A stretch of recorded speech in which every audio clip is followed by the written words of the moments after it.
La comunicación es un proceso en el que se intercambia cualquier tipo de información. Se produce cuando las personas se relacionan entre sí y transmiten ideas, pensamientos y sentimientos. El lenguaje es el instrumento que se utiliza para lograr este fin. Los humanos empleamos diferentes grupos de signos para entendernos.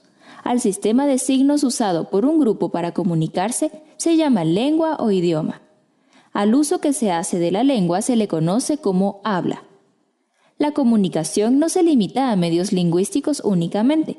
También puede ser por medios visuales como las señales de tránsito, fotos, dibujos, por medios sonoros no lingüísticos como el sonido de una bocina o por medios olfativos, como el olor de un perfume. Los elementos que intervienen en el proceso comunicativo son el emisor, el receptor, el código, el canal, el mensaje, el referente y el contexto. También se pueden presentar el ruido y la retroalimentación.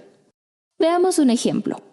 Carlos está en su habitación repasando la lección de comunicación y lenguaje en su computadora cuando recibe una carta que le ha enviado su primo Josué.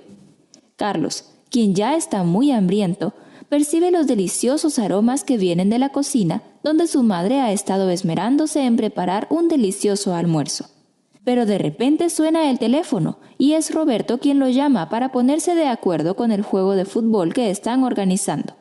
Todas estas situaciones son procesos de comunicación que se dan a nuestro alrededor, pero que a veces no somos conscientes de que se producen. La comunicación es un proceso mediante el cual un emisor transmite un mensaje con un referente, es decir, el tema o idea al que se alude el mensaje, de manera verbal o no verbal a un receptor, mediante un canal concreto y con un código común a ambos, en un contexto dado, con el fin de difundir, intercambiar o compartir información, ideas o sentimientos. A partir de esta definición vamos a conocer todos los elementos que intervienen en el proceso de comunicación para entenderlo mejor. Veamos el ejemplo de la llamada de teléfono entre Carlos y Roberto. En este caso, Roberto es el emisor en este proceso de comunicación, es decir, la persona u objeto que emite el mensaje. El destinatario del mensaje de Roberto es Carlos.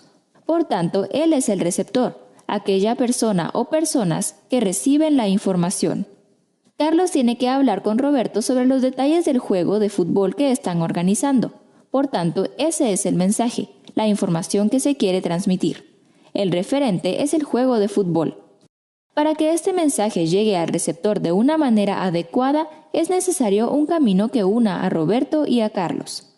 El medio físico por el que se transmite la información se llama canal, y en nuestro ejemplo es el hilo telefónico. Además, es necesario que Roberto y Carlos utilicen una misma forma de comunicarse, para que ambos puedan entenderse. Por ejemplo, si uno de ellos hablara en español y el otro en inglés, no podrán llegar a comunicarse de manera correcta. Por este motivo es necesario que los dos usen el mismo código, o sea, un conjunto de signos y reglas necesarios para la elaboración del mensaje que el emisor y el receptor deben conocer para poder codificar y descodificar adecuadamente la información.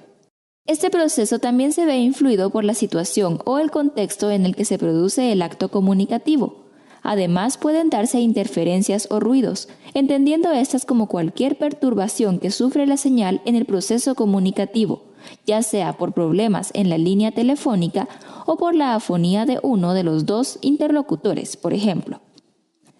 En nuestro ejemplo de la llamada telefónica, la retroalimentación se da cuando ambos jóvenes intercambian papeles, y Carlos se convierte en el emisor de un mensaje de respuesta y Roberto es el nuevo receptor. ¿Eres capaz de reconocer otros esquemas de comunicación en la habitación de Carlos?